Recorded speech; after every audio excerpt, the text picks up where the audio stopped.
Hello everyone and welcome to BrainQ.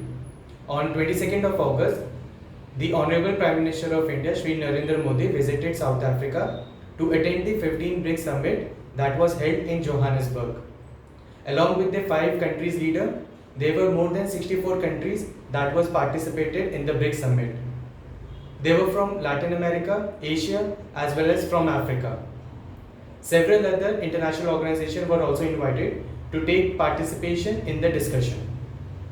In this video, I am going to discuss about the Global South and the cooperation that is going on between India and Africa. What was the criteria for the inclusion of new countries in the BRICS organization, and also what were the suggestions that India put forward in the discussion forum. I am Shantam Gupta.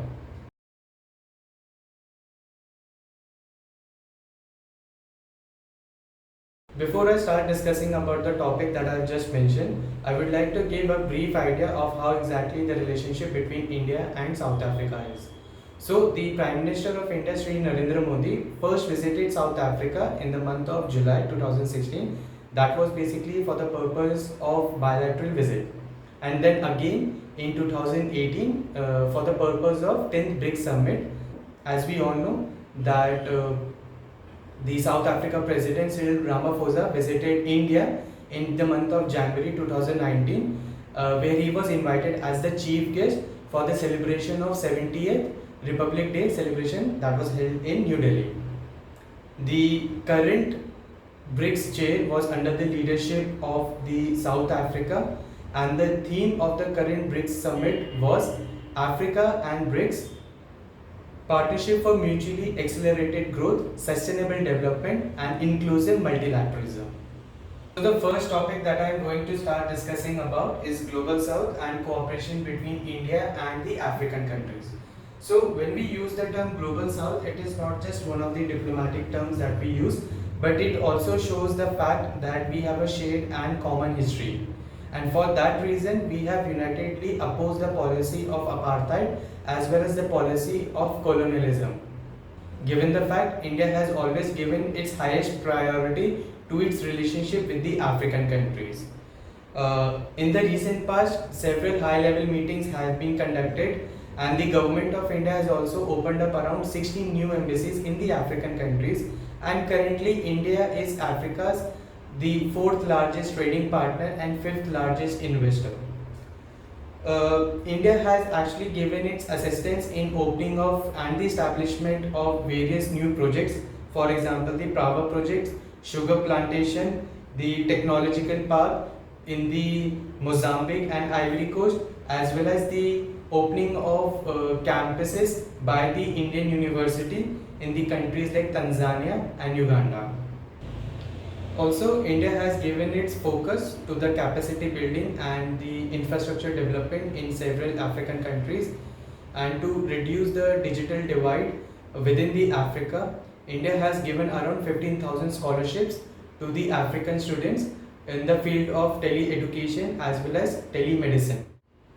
In the field of defense cooperation, India as well as several African countries have come together for the establishment of defense academies, colleges and institutions in the countries like Nigeria, Ethiopia and Tanzania.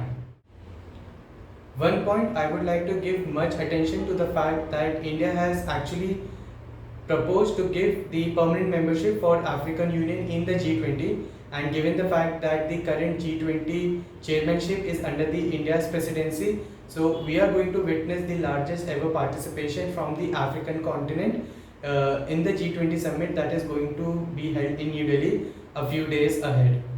Apart from all the field and the areas where I have discussed about the cooperation between India and the African countries, there are several other areas which need the cooperation between the two.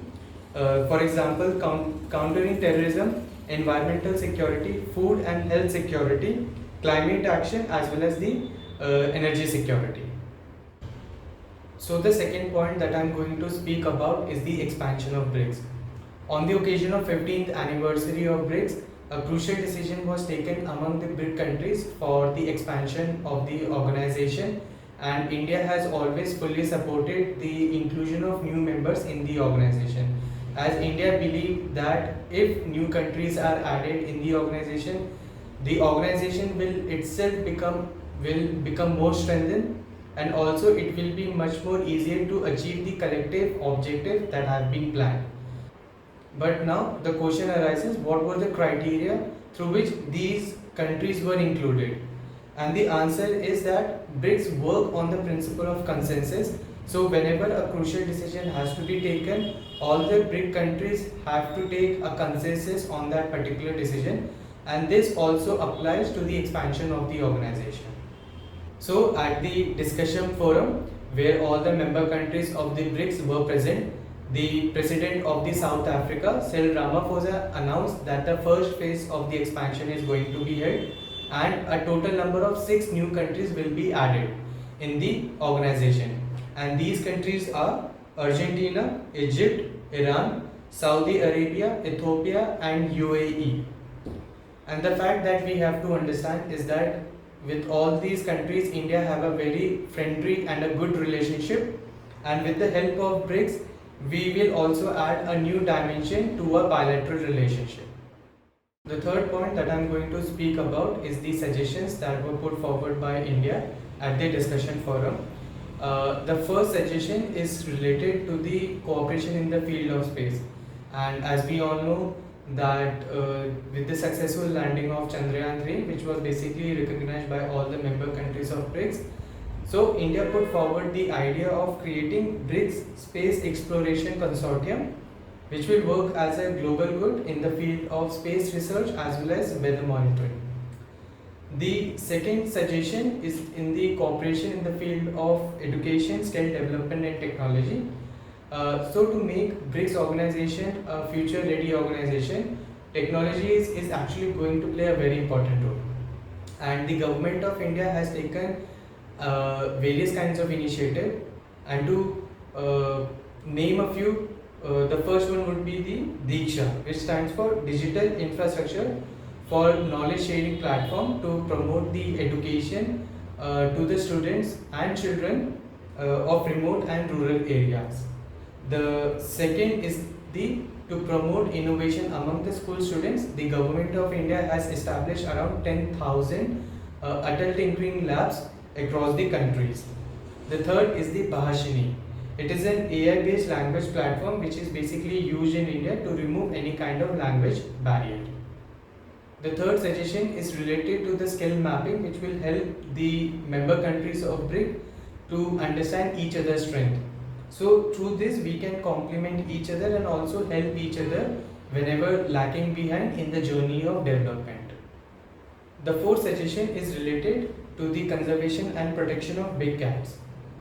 The fact is, a large number of big cats of different species can be found in all the 5 member countries of BRICS, and so the International Big Cat Alliance was founded under the leadership of Shri Narendra Modi, in which 7 big cats, namely tiger, lion, leopard, snow leopard, cheetah, jaguar and puma were mentioned, in which the concrete steps should be taken for the conservation of their habitat and protection too. Lastly, the fifth suggestion is related to the traditional medicine. As we all know that in all the 5 member countries of BRICS, there is the existing atmosphere of the consumption of traditional medicine, and so further steps should be taken for the development of such ecosystem of traditional medicines. The last point that I am going to speak on is the interaction with the Indian diaspora. It is pretty noticeable from the fact that whenever there is a kind of foreign visit of the Prime Minister, there is an engagement between the Prime Minister and the Indian diaspora, which plays a very important part of the whole day program. And so it is understandable from the fact that having a good relationship with the diaspora plays a very important pillar in the Indian foreign policy. This can be noticed from the recent bilateral visit of the Prime Minister Shri Narendra Modi to Greece. And so this is the reason why the Indian diaspora play a very important role in maintaining a good and healthy relationship between India and the country in which they are living. That's all I have to say on the topic of the recently conducted BRICS Summit in Johannesburg, South Africa. and what were the suggestions that were put forward by India at the discussion forum. Please let me know your thoughts on the topic, and please like and subscribe to this channel for more updates. Thank you.